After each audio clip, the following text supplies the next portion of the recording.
1500 سالہ جشن عید میلاد النبی صلی اللہ علیہ وسلم کی مناسبت سے salute Pakistan social and cultural organisation کے زیر اہتمام government boys secondary school Bahar colony Lyari town میں عظیم الشان مقابلہ حسن نعت و سیرت النبی صلی اللہ علیہ وسلم کا انعقاد کیا گیا، جس میں مختلف اسکولوں کے طلباء نے بڑھ چڑھ کر حصہ لیا۔ تقریب کا آغاز اللہ تبارک و تعالیٰ کے بابرکت نام سے ہوا۔ قاری محمد فرحان احمد نے تلاوت کلام پاک کی سعادت حاصل کی۔ محمد فخر امام نے بارگاہ رسالت میں نذرانہ عقیدت پیش کیا، جبکہ معروف ثنا خواں خالد محمود نقشبندی نے نظامت کے فرائض انجام دیے۔ اس تقریب کے مہمان خصوصی چھاچھی اتحاد اٹک پاکستان کے چیئرمین اور ممتاز ماہر تعلیم سر محمد سلیم تھے، جبکہ UC3 لیاری ٹاؤن کے چیئرمین عنایت اللہ مروت نے تقریب کی صدارت کی۔ پروگرام کے چیف آرگنائزر صادق حجازی اور رزاق راجو تھے۔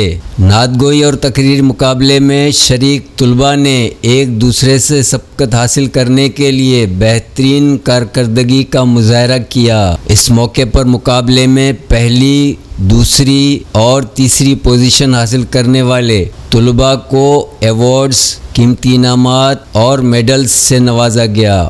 مہمان خصوصی ماہر تعلیم سر محمد سلیم نے تقریب سے خطاب کرتے ہوئے کہا کہ بچے ہمارے ملک کا روشن مستقبل ہیں، ان کی تعلیم و تربیت ہم سب کی ذمہ داری ہے۔ انہوں نے کہا کہ کوئی بھی قوم تعلیم کے بغیر ترقی نہیں کر سکتی۔ اس شاندار و پروکار تقریب میں CEO میٹرو لائیو چینل اور ممبر پاکستان فلم سینسر بورڈ عمر خطاب خان، ہفت روزہ مذاکرات کے چیف ایڈیٹر عزیز گل اور سر عبدالوہاب سمیت مختلف سرکاری اسکولوں کے اساتذہ کرام اور طلباء نے کثیر تعداد میں شرکت کی۔